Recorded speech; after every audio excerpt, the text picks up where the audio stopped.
प्रिय छात्रों नमस्कार। आज हम पढ़ाने वाले हैं आपके लिए बायोलॉजी मतलब जीव विज्ञान का जो क्लास 12 का जो एक चैप्टर है, बहुत ही इंपॉर्टेंट चैप्टर है। उससे बहुत प्रश्न पूछे जा रहे हैं यूपी बोर्ड वालों के जो पेपर आ रहे हैं बोर्ड परीक्षा में, उसमें काफी इंपोर्टेंट प्रश्न पूछे जाते हैं। ठीक है, तो उस पार्ट के लिए हम आज बहुत ही अच्छी तरीके से पढ़ाने वाले हैं और चैप्टर वाइज आपको एनसीईआरटी का जो सॉल्यूशन मिलेगा हमारे पास। ठीक है, आप हमारे चैनल को सब्सक्राइब करके बेल आइकन को प्रेस कर ले। ठीक, तो अब देखिए हम पढ़ाने वाले हैं इकाई 7। ठीक है, इससे पहले वीडियो हमारे चैनल पर मिल जाएंगे आपके लिए। ठीक है, वहां से आप पिछली वीडियो है जो पिछली इकाई है आप वो देख सकते हैं। ये सभी इकाई हमारे चैनल पर मिल जाएंगे। ठीक, तो अब आप देखिए इसको इकाई नंबर 7 पे। ठीक, और जो 5 इकाई हम वो क्लास 11 में पढ़ चुके हैं। तो यहाँ पर आपके लिए पढ़ना क्या है, अनुवांशिकी तथा विकास।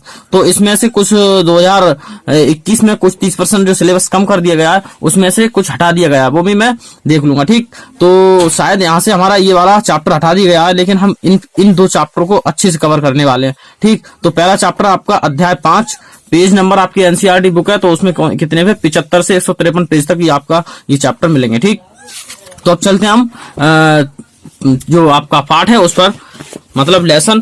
तो लेसन का नाम है अनुवांशिक तथा विकास। क्या?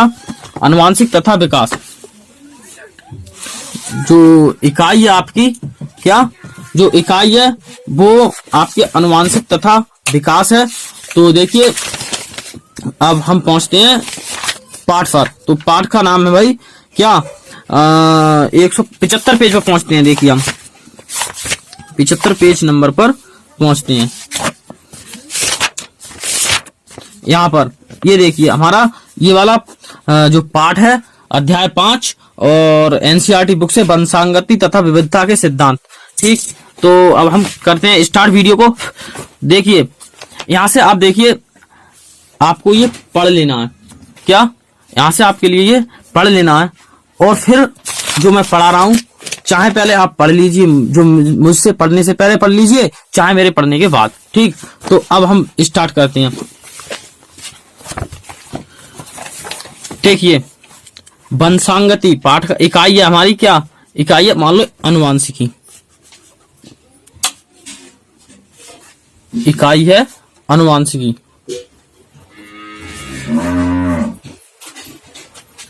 अनुवांशिकी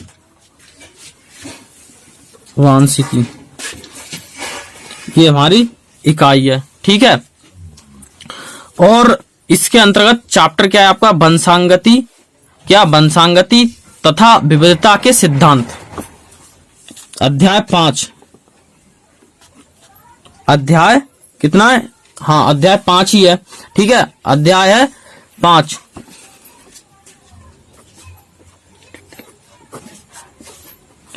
मतलब चैप्टर 5 है। ठीक, लेसन नंबर जो 5 है वो क्या है, वंशागति तथा विविधता के सिद्धांत। बिल्कुल एक एक करके टॉपिक पढ़ना है हमें। ठीक है, एक कुछ भी नहीं छोड़ना है, क्योंकि हम बोर्ड परीक्षा की तैयारी करा रहे हैं तो हमें कुछ भी नहीं छोड़ना है और एक एक टॉपिक को अच्छी तरह से कवर करना है। पाठ का नाम डाल लेते हैं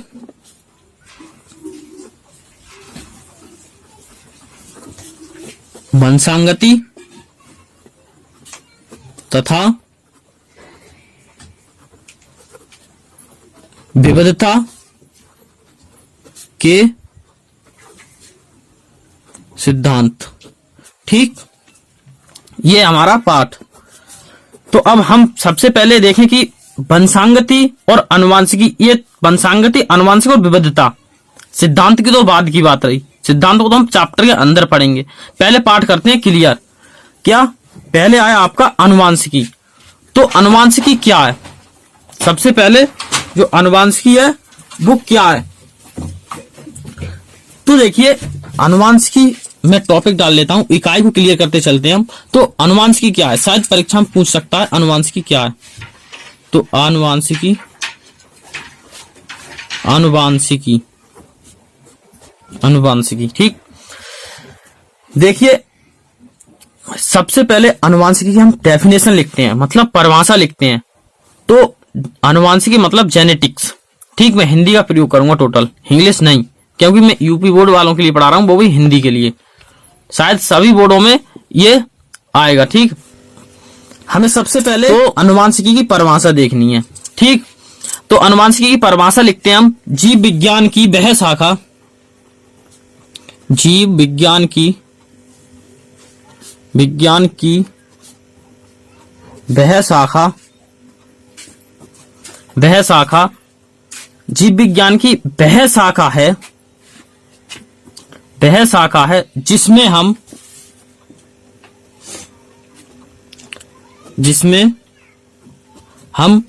जीव विज्ञान की वह शाखा है जिसमें हम वंशांगति मतलब वंशांगति तथा विविधता बहुत ही सिंपल है। जीव विज्ञान की वह शाखा है जिसमें हम वंशांगति तथा विविधता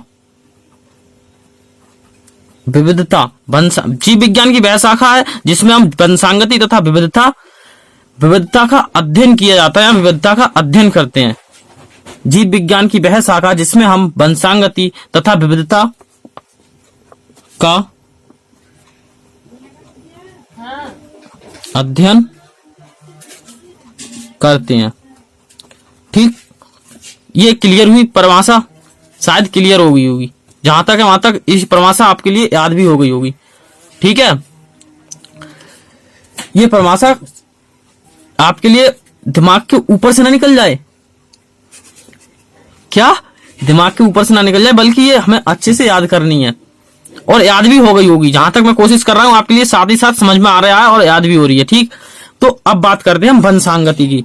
ठीक, और आपकी जो अनुवांशिक इकाई है वो तो आपकी क्लियर कर दी है मैंने। अब करते हैं किसकी? वंशांगति। वंशांगति की पहले डेफिनेशन देते हैं।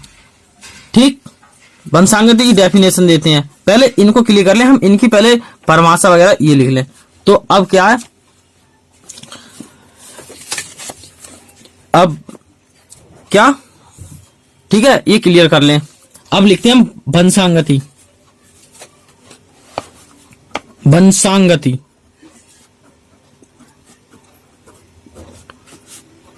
ठीक, अब वंशांगति की डेफिनेशन देखते हैं। तो जो वंशांगति क्या है, वंशांगति पीढ़ी दर पीढ़ी, आपने पहले भी पढ़ा होगा, जो पीढ़ी दर पीढ़ी जो लक्षण हम अपनी संतान में पहुंचते हैं, मतलब जो संतान में लक्षण जाते हैं, या ऐसे बोल लो आप, किताब की भाषा में बोल लो आप, पैतृक लक्षणों के संतानों में स्थानांतरण की विधि क्या वंशांगति कहलाती है। ठीक, और आप इतना इसमें और लगा सकते हैं, मतलब लिख सकते हैं कि जो लक्षण पीढ़ी दर पीढ़ी वंशांगत होते हैं उन्हें हम क्या कहते हैं? आनुवांशिक लक्षण कहते हैं। तो हम वंशांगति की परिभाषा लिखते हैं पहले। जो लक्षण, देखिए नीली पेन ब्लू पेन से लिखता हूं मैं, पहले लिखते हैं हम वंशांगति की परिभाषा। ठीक है, तो मतलब पैतृक लक्षण, पैतृक मतलब माता पिता के लक्षण। ठीक, पैतृक लक्षण मतलब माता पिता के लक्षणों के संतान, मतलब जो माता पिता के लक्षण हैं वो संतान, आगे मैं डेफिनेशन लिखता जाऊंगा, आप अच्छे से समझते जाइए। ठीक है, संतानों में स्थानांतरण मतलब जाते हैं। स्थानांतरण मतलब जो लक्षण माता पिता से संतान में जाते हैं।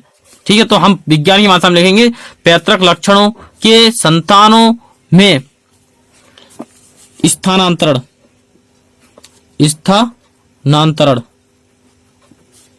पैतृक लक्षणों के संतानों में स्थानांतरण की विधि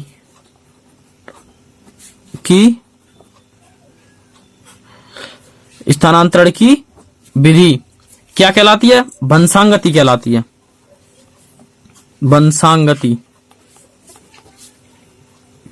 कहलाती है। ठीक, क्या वंशांगति कहलाती है।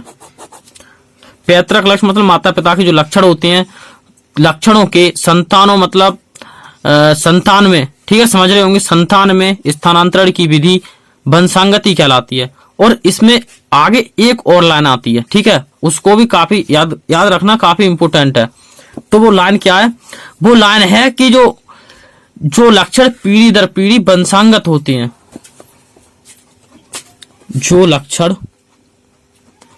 पीढ़ी दर पीढ़ी पीढ़ी दर पीढ़ी वंशांगत होते हैं उन्हें हम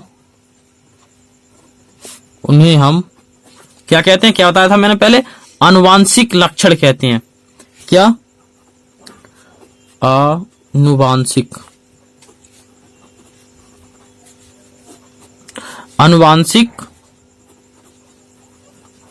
लक्षण कहते हैं। ठीक, डेफिनेशन आपके लिए याद हो गई होगी शायद। ठीक है, तो यहां से हमारे दो जो डेफिनेशन थी जो ज्यादातर परीक्षा में पूछ भी लेता है, यानी परीक्षा में आ जाती है प्रश्न, क्या कि अनुवांशिकी क्या है और वंशांगति तथा विविधता के बारे में लिखिए, टिप्पणी दीजिए, ऐसे आ जाती है। ठीक है, तो अब हम बात करते हैं विविधता की।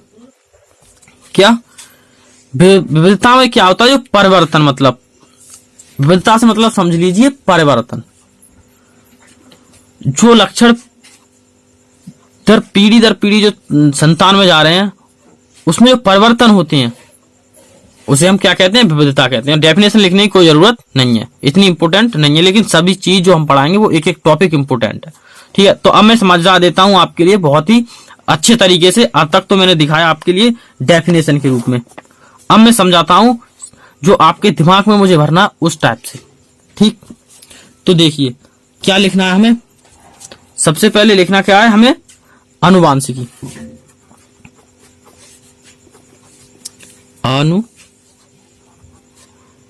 आनुवांशिकी। ठीक, आनुवांशिकी में आता क्या क्या है? क्या आनुवांशिकी में जो आता क्या क्या है? तो देखिए दो भाग होते हैं आनुवांशिकी के। ठीक, दो भाग होते हैं। एक होता है, इसमें क्या आ जाता है? एक बताया था मैंने, क्या? वंशांगति। ठीक, और नंबर 2 पे क्या आता है? विविधता। ठीक, पढ़ रहे हैं हम ये विविधता और वंशांगति। तो जो वंशांगति है वो मैंने यहां पर लिखवा दी। ठीक, मतलब जो पैतृक लक्षणों के संतानों में स्थानांतरण की विधि वंशांगति कहलाती है। ठीक, क्लियर। और विविधता मतलब परिवर्तन, समझ गए होंगे। परिवर्तन मतलब जो पीढ़ी दर पीढ़ी लक्षण आ रहे हैं उनमें जो परिवर्तन हो रहे हैं, जो बदलाव हो रहे हैं, उसे हम क्या? विविधता कहते हैं। ठीक है, तो अब बात आती है जो आनुवांशिकी है। क्या बात आती है? आनुवांशिकी, आनुवांशिकी के जनक। तो आनुवांशिकी के जनक है वो कौन है? आनुवांशिकी के जनक, आनुवांशिकी के जनक है मेंडल, ग्रेगर जॉन मेंडल। नाम सुना होगा आपने। कौन? मेंडल। सिर्फ हम मेंडल लिखेंगे, मेंडल। और जो वंशांगति है, वंशांगति क्या? आनुवांशिकी के जनक मेंडल है। और आपके लिए कुछ बताऊंगा मैं। जो मेंडल ने, कुछ आपने देखा होगा कि मेंडल ने किस पे प्रयोग किया था? एक मटर पर प्रयोग किया था। ठीक है, अब वो मैं आपके लिए पढ़ाऊंगा अगली वीडियो में। कुछ और थोड़ा बताता हूं आपके लिए इस वीडियो के अंदर। तो देखिए जो आनुवांशिकी के जनक हैं वो है मेंडल। इन्होंने किस पर अध्ययन किया था? मटर पर। ठीक है, किस पर? मटर पर। यहां तक की बात हमारी क्लियर हो गई। ठीक, यहां तक की बात हमारी क्लियर हो गई। अब बात करते हैं। तो देखिए इन्होंने मटर पर प्रयोग किया था। किसने? मेंडल ने।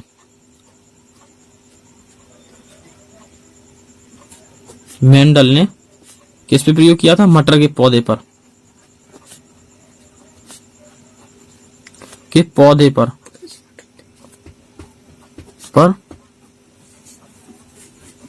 अध्ययन किया। ठीक, वो मटर 2 प्रकार की होती है।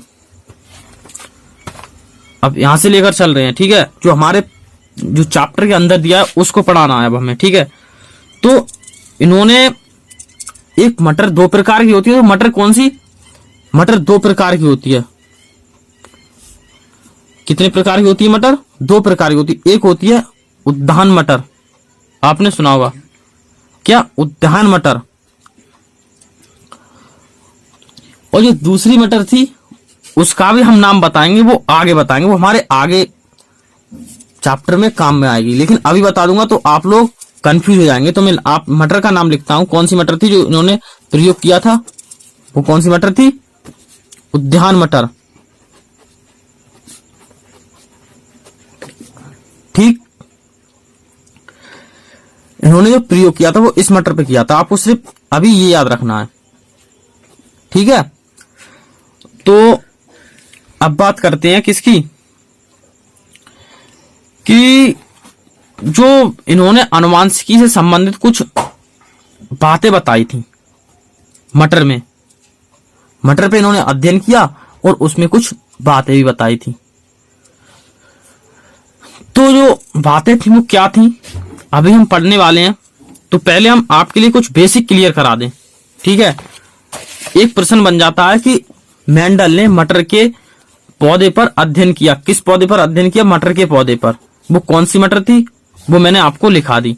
अब प्रश्न बनता है, एक और बनता है प्रश्न, वो बनता है कि मैं ब्लैक पेन से लिखता हूं क्वेश्चन, कि जो आधुनिक अनुवांशिकी के जनक, मतलब जो आधुनिक अनुवांशिकी है उसके जनक कौन है, यानी कौन थे? मतलब आधुनिक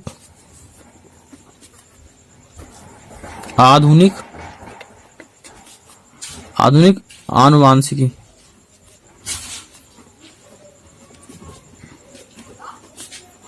के जनक। तो आधुनिक अनुवांशिकी जनक कौन थे? बैटसन। ठीक। और दूसरा प्रश्न है जो प्रायोगिक जो अनुवांशिकी थी उसके जनक कौन थे? प्रायोगिक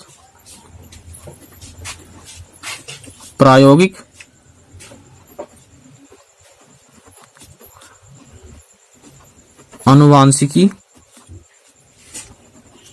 के जनक। प्रायोगिक अनुवांशिकी के जनक कौन थे? मॉर्गन। ठीक। और एक और लिखाता हूं प्रश्न में, एक प्रश्न है जो मानव अनुवांशिकी के जनक, मानव अनुवांशिकी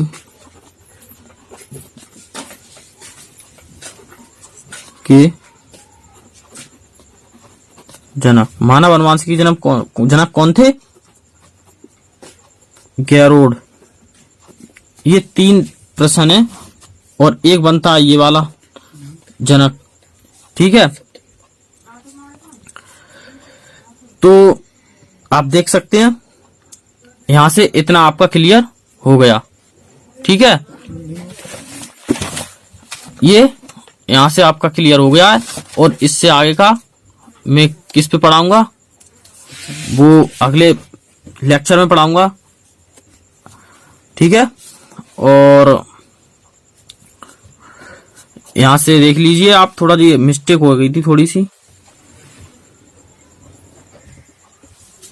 सी मिस्टेक, ठीक है, कोई मिस्टेक नहीं, ठीक है।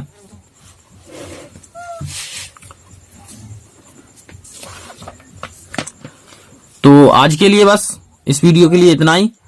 तो मिलते हैं अगले लेक्चर में हम, और इतना आप तैयार कर लीजिए, अगले लेक्चर है वहां से हम उससे आगे का पढ़ाएंगे और उससे आगे क्या आता है मैं आपके लिए बताता हूं। अभी उससे आगे का हमारा जो वो है टॉपिक है वो क्या है, इन्होंने जो अनुवांशिकी से संबंधित कुछ रूल, कुछ नियम थे, मतलब जो मटर के पौधे पर अध्ययन किया उससे आगे कुछ रूल थे, उसमें बताऊंगा मैं आपके लिए। तो बस आज के लिए इतना ही, मिलते हैं अगली वीडियो में और अगले लेक्चर में। आप पढ़ते रहिए और हमारे चैनल को सब्सक्राइब कर दीजिए, बेल आइकन को प्रेस कर दीजिए। बस जय हिंद, जय भारत।